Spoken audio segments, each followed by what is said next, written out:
The Georgia game is in the books, so it's time to move on to Arkansas week. And you know what that means, another weekly press conference with Auburn football head coach Bryan Harsin. Let's talk about what he said, some of the questions asked, and some of his responses. Welcome to the E2C Network, where the Auburn family speaks. Our content here and on our podcast network may tend to be Auburn sports heavy, but if it's orange and blue, it's what we do. If you're new to the channel, be sure to hit that subscribe button so you never miss any content. Thank you to members of our booster club like Felix Gonzalez, who help produce videos like this. As always, before we start these videos, I want to remind you that it's best to go watch the full press conference in its entirety so you can get the full perspective of what was said, what was asked, and Coach Harsin's responses. This is just my summary of everything, the big things that I took away for those of you that may not have time to go and watch the full press conference. Now, I will say, most interestingly this week, this was a very, what I thought, a short presser with short questions, short responses, and I think there's something telling about that. I think we've reached a point halfway through the season where Auburn's deficiencies and strengths are very evident, and it's kind of like we've rehashed all those, so there's only so many times you can ask so many questions or so many ways that Coach Harsin can say these things, so they've kind of reached the point at this time in the season where you kind of have to really reach for some stuff. So I don't know if I'd call it more coach speak in this, but it was just a really short presser with really short content overall. As always, we start with Coach Harsin's opening statements. The big things to take away from this is, as he said in previous games, there are no players of the games when they take a loss, which is obviously rightfully so to do, and I don't know that you can find any players of the game outside of special teams, maybe even just the punter. There were no injury updates that he wanted to give us as well. That doesn't mean that there hasn't been anything changes, but nothing important that he wanted to tell us on that front. He gave a little bit of a preview of Arkansas, and the two words that he used to describe Arkansas are tough and physical. And so when you look back at Arkansas, their trajectory of the last couple of seasons under Sam Pittman, a lot of people were scoffing at them, not even giving them the time of day, but they really have developed that type of personality with what they're doing, tough and physical. He's very complimentary of Barry Odom, their defensive coordinator, and says that his schemes are really good, but not just the schemes themselves, but the variety that they throw at you as an offense. My little bit of speculation into this, in terms of kind of reading into the coach speak of those statements, is that this is a very solid program. Now, we've seen Arkansas go up and down this season already, with shocking the world and then getting embarrassed and then having some struggles here and there along the way. So you really don't know what to make of them, how good or how bad they are, but Coach Harsin, and I think this is a fair statement to say that this is a very solid program, kind of reading into what he's saying there. Now getting into the questions, he was asked, will you try to establish the run more? It's the big question on everybody's mind. Why is the run game not such a bigger part of this offense so far? And he was very frank and said, we've been trying to do this all season. It's not like we've been ignoring that.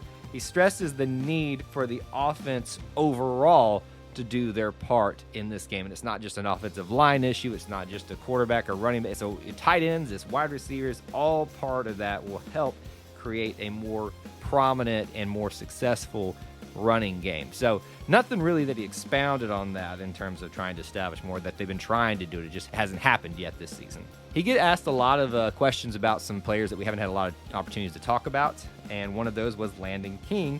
He said that he got to play in this game and see more time because of the way he's been performing on the scout team. It's what earned him the reps. You know, so when I think about this, and there's been statements here on this channel that I've seen all over social media, it's like, why aren't we seeing X or why aren't we seeing Y, you know, this player or that player? It's because they haven't earned it yet. You know, coaches aren't just going to put guys out there who haven't earned their spot. And there's even been discussions of, well, if everybody else is not performing, even if they're the ones performing in practice, wouldn't it make more sense for success reasons to put them out there? You know, I don't really buy into that mentality personally, because I think that you really do have to earn it and create that culture of trying to make sure you put not just the best talent out there, but the best and most prepared players out there. And he stressed at the end of this that players that perform not just in practice, but day to day will get to play. And Landon King is a great example of that. He was asked about Bruce Pearl and the hype man that he is and what he thought about Bruce's shirtless antics with the players in the student section.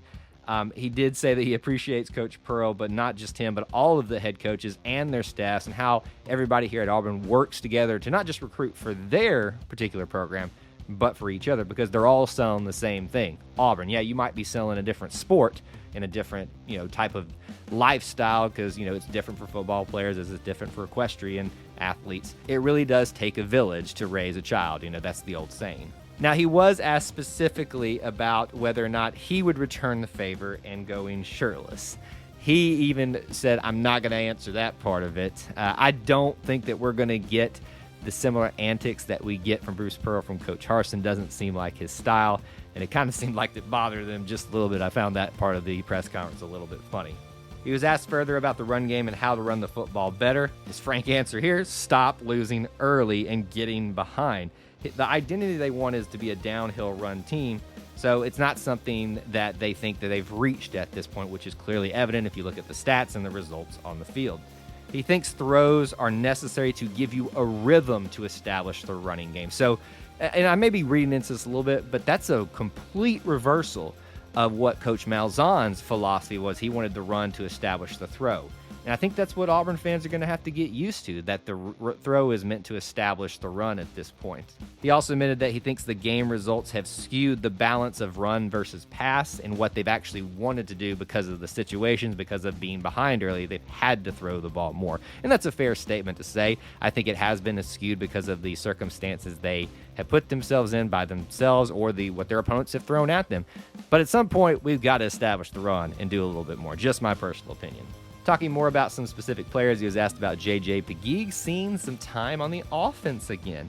He wants to get the best players on the field. And when you hear that type of statement, everybody obviously thinks about J.J. Pegues, because even with his size, he's such a raw talent. We've seen him hurdle people, throw blocks that nobody had business ever throwing because they were just nasty. The guy is just an athlete. He says he'll probably continue rotating him in on the offensive side of things, but his focus is on the defense. The big thing for Coach Harson is that he proved, not just here, but in high school, that he could do both and be successful at that. So if you can prove that to Coach, back to the statements earlier, if you can prove to me day to day in practice that you deserve to be out there, whether it's a two-way player or a one-way player, I will put you out there. He was asked about the lack of finishing drives, especially in the Georgia game, and how that's been a problem somewhat this season. Not really much that I took away from this, but one thing that I did kind of maybe read into a little bit, and this is, again, speculation on my part. He did say this is something that goes back a lot of years, this problem not being able to finish drives. Don't think that was a shot at Malzahn, but he is recognizing the facts that Auburn fans and this program has had a problem with getting to the red zone and finishing for quite some time, and it's something he wants to correct. Again, further questions about younger players and seeing time, and the one he talked about and was asked about was Marquise Robinson on the defensive line. He says, again, if you earn it, you're going to give us the best chance to win, I'm going to put you out there. So that's a twofold thing. You have to earn it, but you're also going to have to give us the best chance to win. So he's not going to just throw someone out there. So again, back to my statement earlier and answering the questions that everybody has of why isn't X or why isn't Y playing out in this particular position. They have to earn it, and they have to be the best possible person to give us the best opportunity to win. And lastly, he was asked about what is causing the big plays given up by the defense. He thinks that the communication has really improved, and he didn't specifically say that, but the way he phrased it is the way I took away that it was at one point a little less, or maybe wasn't just the best it could be yet, and that has improved since the beginning. When talking about the big plays that give it up, he says you can put guys all you want in the right situation, but it comes down to winning the one-on-one, and the one-on-one winning comes back to how you practice, how you prepare throughout the week. So again, a lot of things that he's repeated before with a lot less questions and a lot less comments. We've reached that point in the season where there are some things, hopefully after this Arkansas game, if we can get the win and get to that bye week, they're going to see some things start changing and shifting around to figure out how to really make this program the most successful for the 2021 season. Now I want to know from you, what did you take away from this press conference for Coach Harsin? Let me know down there in the comments section below.